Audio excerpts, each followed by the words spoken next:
자, 다음은요. 월스트리트 저널의 보도고요. 현대차, 한미 무역 협정 타결로 관세 부담이 완화됐다라는 이야기입니다. 자, 지금 트럼프 행정부 쪽에서 이 관세에 25% 자동차 관세 부담을 좀 완화하면서 미국 시장의 어떤 경쟁 여건이 좀 개선되지 않을까라는 주목이 되고 있습니다. 좀 숨통이 트였다 이렇게 표현할 수 있을 것 같은데요. 자, 이런 부분들 관세 협정 타결되면서 좀 미래가 밝아졌다. 특히 현대차의 미래가 밝아졌다. 이렇게 해석해도 괜찮을까요? 아, 그렇죠. 네. 현대차가 사실은 이 관세 협정 때문에 코스피가 4천 시대를 뚫었는데 현대차는 사실은 뭐 이 관세 협정이 타결되기 전까지 이제 수익률을 보면은 YTD를 보면 한 3%, 4% 그러니까 되게 처참한 수준이었습니다. 네. 처참한 수준인데 처참한 수준을 갖다가 이제 실적으로 이제 그 알 수가 있었는데 지난번에 이제 삼성전자가 밝힌 3분기 실적을 보면은 좀 전에 화면에 이제 보시는 대로 매출은 증가했는데 영업이익은 전년 동기 대비 한 30% 가까이 줄어들었습니다. 그러니까 관세에 따라서 현대차는 우리나라는 미국이나 FTA를 그러니까 체결한 국가이기 때문에 현대차, 기아차, 미국에다가 이제 진출하는 완성차는 그 세율이 0%였습니다. 0%인데 지금 현재로서 관세 타결되기 전까지는 25%를 내야 되니까 현대차 입장에서는 사실 엄청난 수익성을 갖다가 고객에게 전가할 수는 없고 일부는 이제 스스로가 부담을 하면서 영업이익이 낮아졌다라고 보시면 되겠습니다. 그래서 단적으로 관세 효과를 볼 수 있는 단적인 게 뭐냐면 현대차, 기아차라는 경쟁 차종이 이제 혼다랑 그 토요타인데 뭐 미쓰비시 있긴 하지만 뭐 그 혼다랑 이제 토요타가 주 회사입니다. 이들 회사의 단가보다 판가보다 현대차의 판가가 관세 때문에 높아졌습니다. 그러니까 현대차가 그걸 있는 그대로 고객에게 전가할 수는 없으니까 상당 부분을 이제 현대차가 감수하면서 영업이 낮아졌다는 것을 실적으로도 알 수가 있었습니다. 그래서 실적으로 알 수 있는데 그렇다면 이번에 트럼프 대통령이 극적으로 이제 관세를 25%, 10% 낮췄으니까 현대차에서는 엄청난 숨통이 튀었고 재무제표나 이제 제일 중요한 주가도 사실은 올라갈 일이 남았다 이렇게 볼 수가 있습니다. 네, 만약에 협정이 타결이 안 됐다라면 그러니까 이제 25% 자동차 관세가 그대로 부여가 됐다면 이 현대차의 이 타격 손실 어느 정도였을까요? 예, 그래서 이제 아까 말씀드린 순이익이 이제 전년 동기 대비 21% 줄었는데 이번에 타결이 됐지만 그것만 갖고 현대차 일단은 이제 숨을 쉬지만은 만족스럽진 않다. 왜냐면은 현대차의 경쟁 차종이라 할 수 있는 토요타랑 혼다랑 비교해 본다면 일본은 아시는 분도 계시겠지만 일본은 미국은 FTA를 체결하지 않았습니다. FTA 체결하지 않았는데도 불구하고 일본은 미국에다 완성차를 보낼 때 세율이 1.5% 세율을 이미 막고 있었습니다. 그러니까 현대차는 일본 차종보다 세율이라는 관점에서 1.5%의 도움을 받았음에도 불구하고 이번에 많이 관세가 체결되는데 일본과 현대차의 관세율이 15% 동일합니다. 그러니까 앉아서 현대차는 1.5%를 갖다가 손해를 봤어요.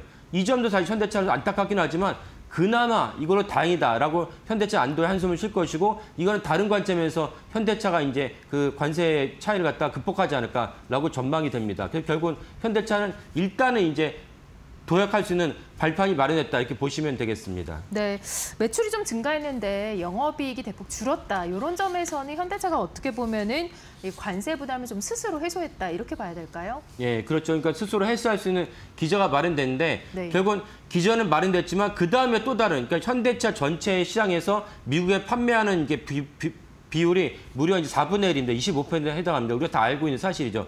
유럽에는 사실은 그 유럽의 전형적인 차들, 예를 들면 독산 차들이 이제 거의 질주하고 있기 때문에 현대차 명함을 내기 힘듭니다. 동남아는 일본 차가 꽉 잡고 있고요. 그러니까 현대차 입장에서 수출이라는 것은 결국 이제 미국 차, 북미 시장밖에 없는데 중국 시장에서 일종의 퇴출당하지 않았습니까? 그래서 미국 시장이 중요한데 현대차는 이번에 관세 결정을 하면서 미국 시장을 다시 한번 도약할 수 있는 발판을 마련했고 이것보다 더 중요한 것이 무엇이냐면 현대차 영업이익이 줄어들면은 그러면 실탄이 줄어듭니다. 기업 입장에서는 영업이익과 현금이 있어야지 그 다음에 어떤 투자할 수 있는 여력이 생기는데 투자할 수 있는 여력이란다면 많은 분들이 아시겠지만 현대차 이게 제일 중요한 것은 전기차는 논외를 치더라도 제일 중요한 것은 자율주행차입니다. 자율주행차 입장에서 현대차가 더 도약할 수 있으면 막대한 어떤 현금이 있어야 되는데 미국 시장에서의 그런 관세를 매면서 전체적인 현대차 재무제표가 영업이익이 전년 동기 대비 30% 줄었다는 것은 향후 이 계속 지속됐다면 현대차가 자율주행차에 투자할 수 있는 여력이 줄어들었다 이렇게 볼 수가 있습니다. 네, 뭐 이 가운데 지금 젠슨왕 CEO가 현대차에게도 이제 GPU를 선물을 했고 자율주행차 또 스마트 팩토리 뭐 여러 분야에서 현대차가 앞으로 AI 경쟁에 뭐 박차를 가할 수 있는 그런 기회가 된 것 같습니다. 이 젠슨왕 CEO가 준 이유가 무엇일까요? 예. 네. 젠슨왕 CEO가 이제 현대차, 삼성전자, SK하이닉스 각각 5만 장씩 줬습니다. 예. 15만 장이고 우리나라 정부에 5만 장, 네이버에 6만 장을 줬습니다. 네이버에 많이 줬죠. 그러면 이들에게 준 이유는 무엇이냐면 결국 젠슨항 CEO의 영면한 판단을 봐야 되는데 젠슨항 CEO는 이번에 CES 기억나는 분도 계시겠지만 결국 피지컬 AI, 우리가 모니터에서 보이는 생성 AI 아니고 현장에서 실상에서 보이는 피지컬 AI, 결국 이제 로보틱스를 갖다가 로봇 가정부, 로봇 도우미가 우리나라 현실에 이제 도입될 수 있도록 젠슨항이 거기에 대해서 박차를 가하고 있습니다. 그러면 그걸 갖다 하려면은 여러 가지 필요한데 제조업 현장에서도 이 생성 AI, 엔비디아의 칩이 필요합니다. 그걸 결합하기 위한 최적의 국가가 어디냐? 스마트폰도 만들고 자동차도 만들고 반도체도 만드는 모두 세계를 만드는 국가는 어디냐? 중국과 한국밖에 없습니다. 근데 중국은 아시지만 젠슨항 CEO가 주고 싶지만 트럼프 대통령이 막고 있죠. 그러니까 GP를 줄 수가 없습니다. 그런 관점에서 우리나라가 사실상 유일한 국가였다라는 점에서 알 수가 있고 그걸 인지하면서 젠슨항 CEO와 그다음에 미국의 트럼프 대통령과 계속 협상을 해야 됩니다. 그래서 현대차에게도 5만 장을 줬는데 그건 젠슨항 CEO 전략이고 현대차 5만 장을 받아서 아까 말씀드린 테슬라와의 자율주행차의 격차를 줄여야 됩니다.